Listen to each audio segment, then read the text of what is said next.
samahan niyo po ako, gagawa tayo ng flower arrangement. Itong flower arrangement is fast and easy. Kasi hindi na tayo gagamit ng hot glue gun. Okay. Gagamitin natin po ay clear vase, mga tuyo na branches, at saka silk flower. Okay. First, lalagay natin yung mga tuyo na branches. Pinutol ko lang po to sa likod, sa garden ko sa likod. Mga sanga-sanga na tuyo. Lalagay nyo natin dito kasi kasama po yun sa para ma-dekorasyon na yung kasi clear yung base natin. Wala naman po yung specific kung paano nyo isaksak yung branches. Nasa sayo na po kung anong maganda sa mata nyo.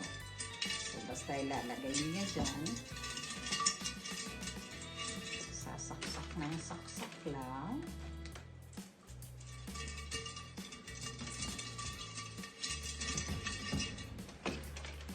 Okay, saksak ng saksak. Saksak ng saksak. Okay. Okay. Ayan. Kita nyo? Kita nyo? Diba? Oh. Design na siya. Design na siya. Design na siya. Next, lalagay natin yung flower.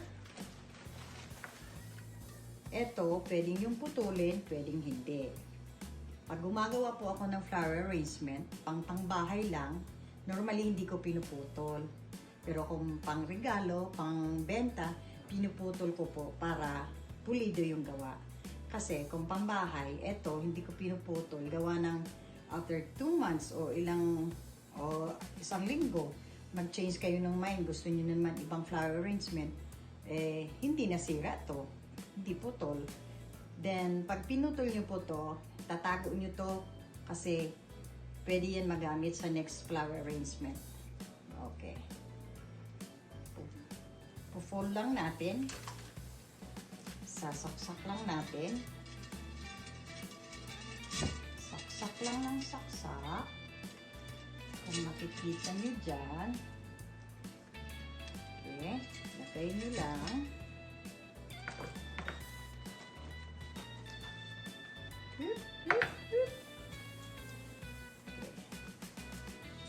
Saksak.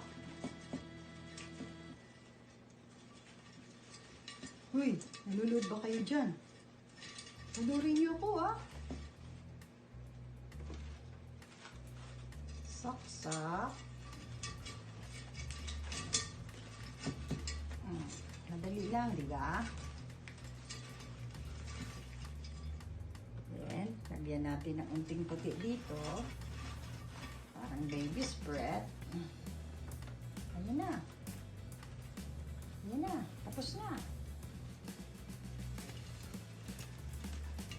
Tingnan ko. Hindi ko makita dyan.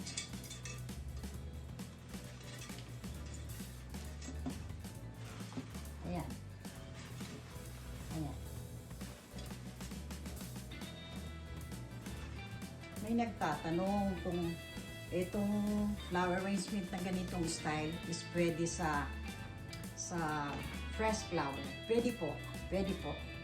Ang gagamitin nyo lang po since may mga tawag dito, tuyot na branches, diba? Pwede kayo mag-apply ng bote or any vase na kakasya dun sa malaking vase nyo. Ilalagay nyo lang yung isang vase na kakasya dun, siya yung lagyan nyo ng tubig, then dun mo ilalagay yung fresh flower dito para hindi masok ng tubig to. Syempre, pag nasok ng tubig to, magkakakulay yung tubig. Diba? Oh, so ito, fast and easy flower arrangement ni Ophelia. Okay, tapos na po tayo dyan. Next is clear vase ulit. Pwede nyong gawin sa anything na clear. Bote ng gin. Pwede pwede. Baso, anything. Gagawin nyo lang po, lalagyan nyo ng tawag dito, decorative stone. Decorative stone. Lalagyan nyo lang siya ng decorative stone. Lalagyan nyo siya dyan. Then, hahanap ako ng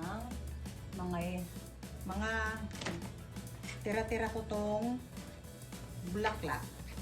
Pag nagpa-flower arrangement ako, hindi ko tinatapon yung mga tira-tira. Ganyan. Lalagay nyo siya.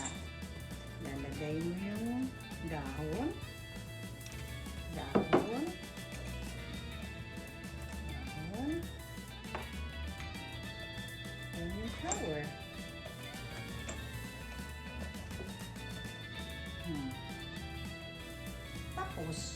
Tapos. Okay. Third one.